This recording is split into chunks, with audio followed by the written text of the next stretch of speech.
La noche del 4 de octubre de 1582, el mundo se fue a dormir. Y al despertar, el día 5 ya no existía.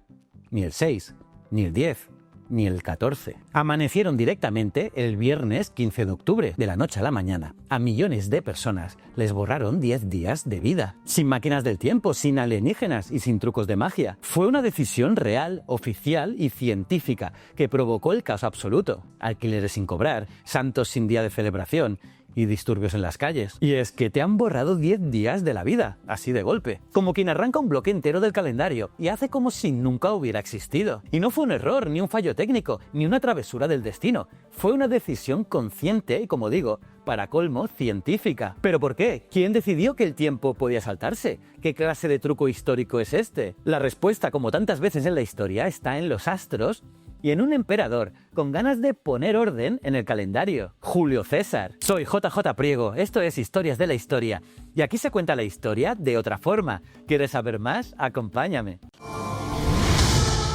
Viajemos un poco atrás en el tiempo, concretamente al año 46 a.C. Julio César, harto del caos que reinaba con los calendarios lunares, decide importar el modelo egipcio, que era mucho más estable, y crea el calendario juliano. Según este calendario, el año tiene 365 días y 6 horas exactas, con un día extra cada 4 años. Sí, lo que hoy conocemos como los años bisiestos. Un sistema bastante razonable para su época. Pero había un pequeño problema. Un error diminuto, como una piedrecita en el zapato de la historia. Porque resulta que el año solar, el tiempo real que tarda la Tierra en dar una vuelta alrededor del Sol, no son 365 días y 6 horas, sino 365 días, 5 horas, 48 minutos y 45 segundos. O sea que cada año sobraban 11 minutos y 15 segundos. Va, minucias dirás tú, pero ya claro. Pero esos 11 minutillos, con el paso de los siglos, se fueron acumulando. Como si tu reloj se retrasara un poquito cada día.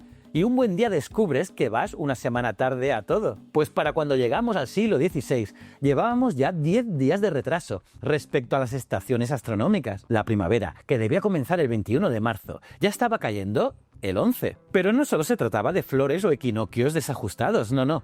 El lío era mucho más gordo, sobre todo para la Iglesia. ¿Por qué? Porque muchas fiestas religiosas, en especial la Pascua, dependen de los ciclos astronómicos. Y si el equinoccio de primavera cambia de fecha, la Pascua también. Y con ella, Cuaresma, Carnaval, Pentecostés. Vamos, un caos litúrgico. Un carnaval fuera de temporada, nunca mejor dicho. Así que el Papa Gregorio XIII, viendo que aquello no tenía solución fácil, decide reunir a los mejores astrónomos y matemáticos de su tiempo para arreglar el desajuste. Y entre ellos destaca un nombre que merece estar en la lista de los grandes olvidados de la historia: Luigi Lilio, médico y astrónomo italiano, porque fue él quien propuso una reforma matemática para corregir el error del calendario juliano. A su lado, Christopher Clavius, astrónomo jesuita y asesor papal, afinó los cálculos y defendió la propuesta. ¿Y cuál fue la solución? Pues directa y tajante: vamos a borrar los 10 días de error acumulado, así sin anestesia. De modo que el jueves 4 de octubre de 1582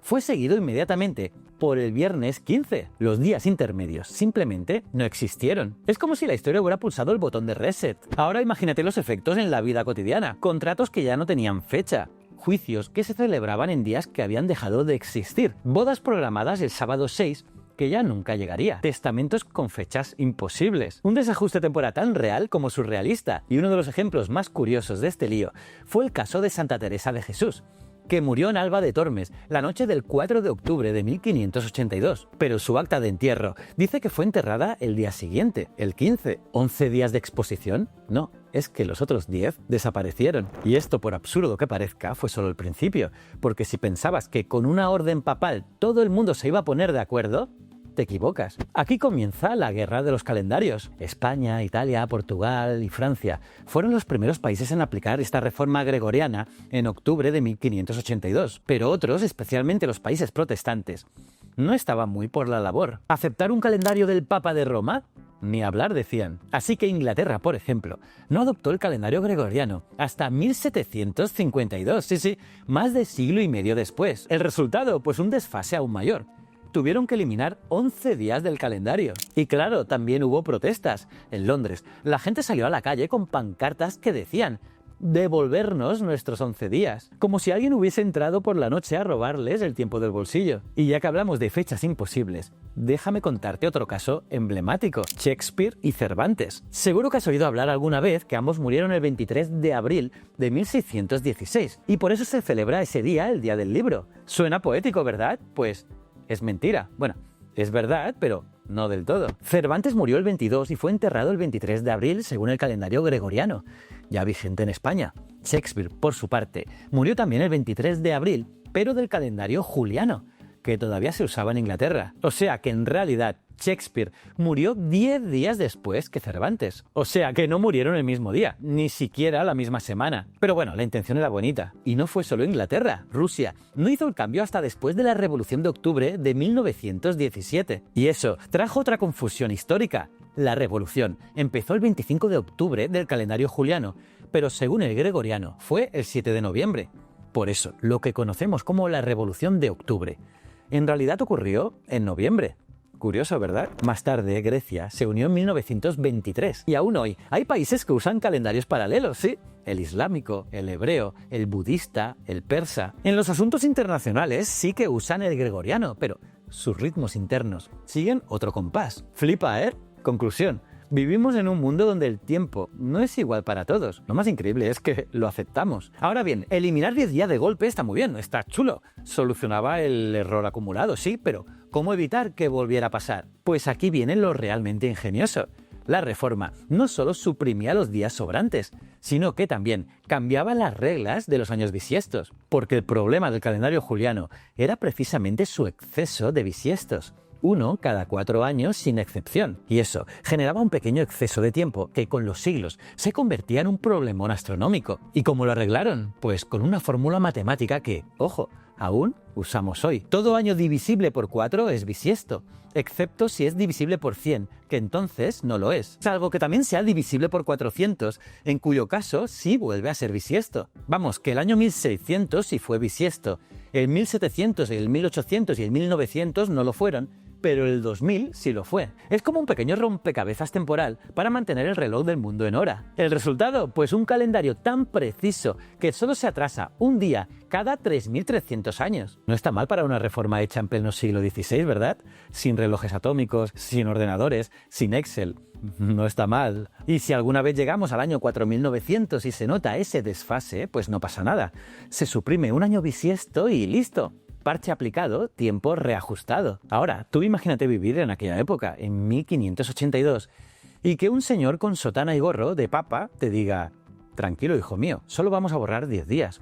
Del jueves 4 de octubre pasamos al viernes 15, y el cumpleaños de mi suegra, pues no existió. Y la cita con el notario, pues se ha evaporado, no se preocupe. Y mis 10 días de salario. Ah, eso ya es más complicado. Ya ves que fue una pesadilla administrativa. Documentos oficiales, contratos, sentencias judiciales, actas de nacimiento. Todo tuvo que reordenarse. Si tu testamento decía entregar bienes el 9 de octubre, pues mala suerte. Ese día ya no existía. Lo mismo con pagos de impuestos, fechas de vencimiento. Un caos temporal, legal y logístico. Y ese desfase se mantuvo durante muchos siglos. De hecho, durante mucho tiempo, en los documentos oficiales se tenía que especificar: ¿esta fecha es del calendario nuevo o del viejo? Del bueno. ¿Para ti o para mí?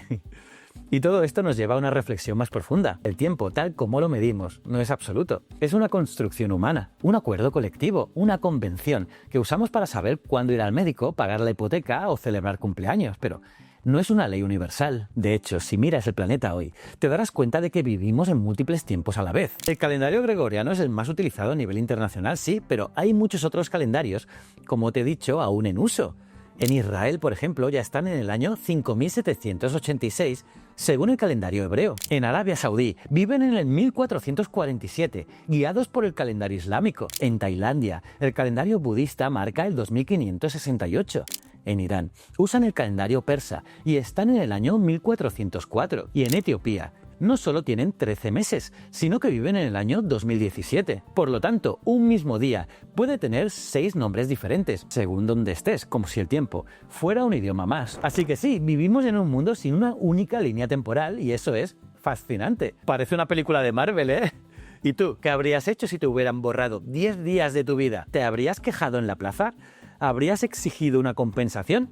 ¿O te habrías inventado una excusa para no pagar el alquiler? Déjamelo en los comentarios. Dale un like si te ha gustado este vídeo, porque eso me ayuda muchísimo y es gratuito. Y no olvides suscribirte para no perderte ninguna de nuestras historias. Y si quieres más historia y más ciencia, puedes venir a Instagram, al mío, JJPregoTV, porque allí cuelgo contenidos muy chulos que te van a gustar. Y recuerda, el conocimiento es un requisito esencial para la supervivencia. Nos vemos en el próximo vídeo. Muchísimas gracias.